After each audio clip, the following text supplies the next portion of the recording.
Hi, this is Michael Orrell from MobileBurn.com, and today I'm going to show you the 6.31 firmware update for Amazon's Kindle Fire, which adds a slew of new parental controls to the device.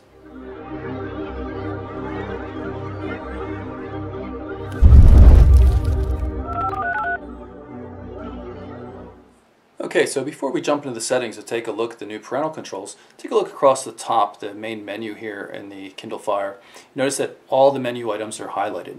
That'll be important to note when I come back after turning on parental controls. Parental controls right here in the settings menu. I'm going to turn it on, and then I have to assign a password. I'm just going to do something simple, 1 2 3 4 and 1 2 3 4. And now parental controls are enabled, and you can see some of the options we have here.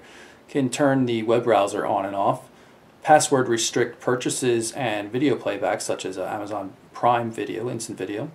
And then you have this section here where you can block or unblock a number of different content types. We have the newsstand, books, music, video, that would be a local stored video, documents, and applications. So let's just turn off books, for example, and maybe turn off docs as well.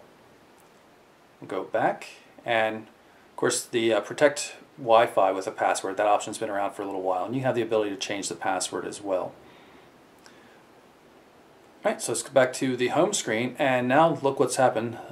Books and docs are now grayed out on the menu. They're inaccessible, and if I try to access a book, you see that the parental control item comes up.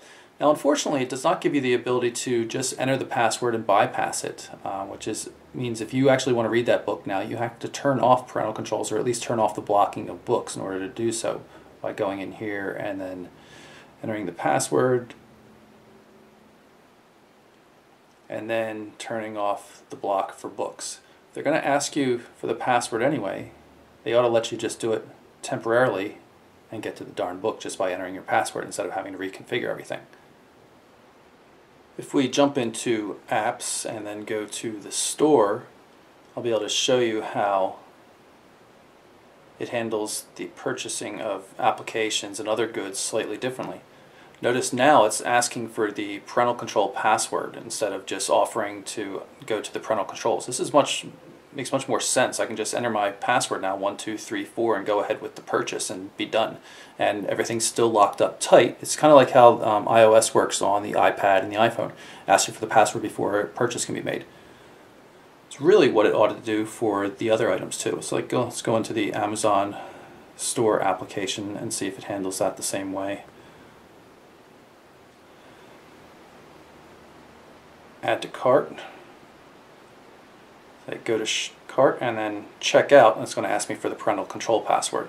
Again, nice and convenient. You can get past it. Your child won't get past it. And if we go back to settings and get back into parental controls, you'll notice once again it will ask us for the password before we have any access to it at all. And then we could say block the web browser and turn off password protection on streaming video or items. You can easily change anything. It's just if it's going to use the password prompting for purchasing items, why not do that for the rest of the items? Because you either know the password or you don't. If you know the password, you could disable it yourself. Why make it more difficult?